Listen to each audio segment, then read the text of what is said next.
pergunta. Primeiro, o que faz a PEC? A PEC, ela insere uma expressão na Constituição, é um marco inicial. Então não é uma questão religiosa, não é uma questão de convicção pessoal, não é uma questão absolutamente política, é um fato científico. E a Constituição, mesmo antes, por exemplo, ela já tinha implícito a defesa da vida desde a concepção, porque se o Brasil é signatário de um tratado internacional e, por força do artigo 5º, parágrafo 2º, na mesma Constituição, falando que não excluem direitos decorrentes de tratados internacionais, repito, em que o Brasil é parte, nesse caso já havia uma defesa implícita da vida desde a concepção. A diferença é que hoje, com a PEC, a gente está em expressão, ou seja, está colocando expresso algo que já era implícito. Então, fica como uma diretiva hermenêutica, sem dúvida alguma, para que a legislação seja interpretada à luz da Constituição e se impeça, evidentemente, qualquer possibilidade de alargamento e flexibilização. Eu vou ser sincera, como eu sempre sou, eu não escondo quem eu sou.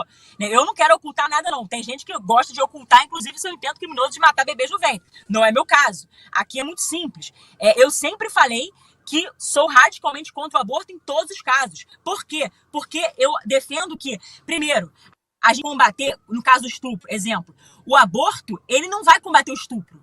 O estupro, ele se combate com o fortalecimento da segurança pública, com leis penais mais rígidas, com um boletim de ocorrência para realmente buscar identificar, por exemplo, a pessoa, né, que cometeu o criminoso, que cometeu aquele crime. Então, quer dizer, o simples fato de desobrigar, tem uma norma técnica, por exemplo, que desobriga a confecção, no caso, do registro, o registro, né, de ocorrência, isso favorece a impunidade do estuprador. Então, na verdade, quem defende estuprador não somos nós, em absoluto. A gente defende que de criminosos eles sejam severamente punidos, né?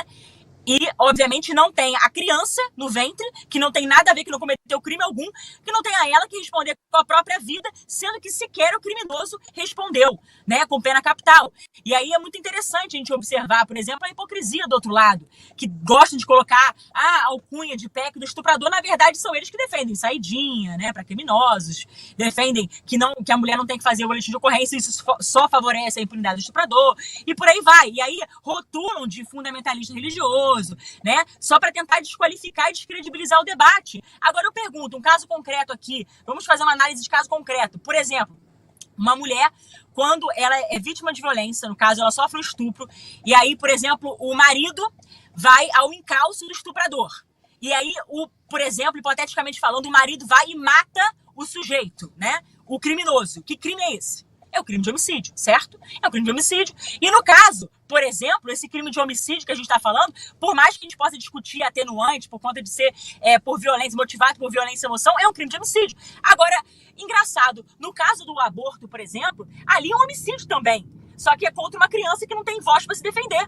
Então, quer dizer, por que a criança vai pagar com a sua vida algo que sequer o criminoso, o estuprador, que muitas vezes fica impune graças a essa legislação laxa que muitas pessoas gostam de defender, né? Visita íntima, saidinha e por aí vai. Agora, muitas vezes o estuprador fica impune. E aí tem a aparência dessas pessoas que, não, estamos preocupados com a mulher, estamos lutando pelos direitos das mulheres. Agora, sendo que o principal direito, o primeiro deles, é o direito de nascer. Como é que você vai defender outro direito? Sendo que o primeiro é o direito à vida, é o direito de nascer, né? Depois os outros serão decorrentes dele. Então, a gente tem que parar com a hipocrisia, tem que defender o óbvio. E realmente, a gente tem que defender o seguinte: nenhuma mulher, evidentemente, a gente não quer que nenhuma mulher seja estuprada. E para isso a gente precisa tratar a questão da forma correta, que é fazendo o quê? É realmente fortalecendo a segurança pública. Não é com aborto que a gente vai solucionar o problema do estupro. Pelo contrário, muitas vezes a gente vai revitimizar a mulher, pelo simples fato de que as pessoas romantizam o aborto como se fosse, o aborto é a coisa, entre aspas, mais simples do mundo. Na verdade, como é que é feito um aborto? Qual é a modalidade de aborto que vai ser empregada ali? O aborto por sucção, o aborto por esquartejamento, por nascimento antecipado. Vai ser o aborto por assistolia fetal, que muito foi debatido na própria Câmara, em que o Conselho Federal de Medicina tentou proibir justamente por ser algo que viola a ética médica, porque é um ser humano que está ali, o médico está vendo aquele ser humano, e, no entanto, a assistolia fetal é um procedimento de tortura, como todo e qualquer aborto. É um procedimento de tortura. Então, a criança é torturada para depois ser morta. E é engraçado que essas mesmas pessoas, quando, por exemplo, uma mulher, ela deseja levar a gestação até o final, às vezes a mulher até foi vítima de violência, mas deseja levar a gestação até o final, muitas vezes essas são as mesmas que crucificam essas mulheres. Então, quer dizer, elas não lutam pelos direitos das mulheres. Na verdade, lutam pelos direitos das feministas, não os direitos das mulheres. Porque o primeiro direito é o direito de nascer e 50% de chance de quando uma mulher engravida de dar à luz uma menina. Essas meninas são absolutamente invisibilizadas. Então a luta na defesa, né, dessas pessoas é uma luta seletiva. É luta realmente, inclusive a vida que elas falam, que julgam defender, é seletivo, em absoluto.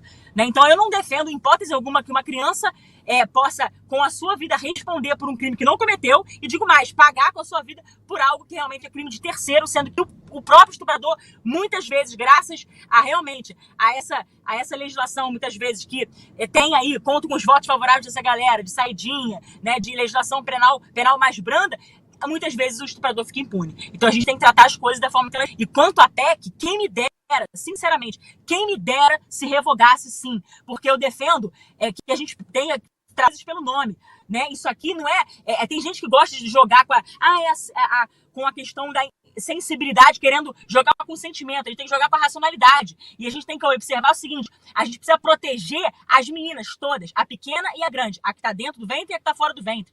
A gente tem que proteger e zelar por todas as vidas, não de forma seletiva.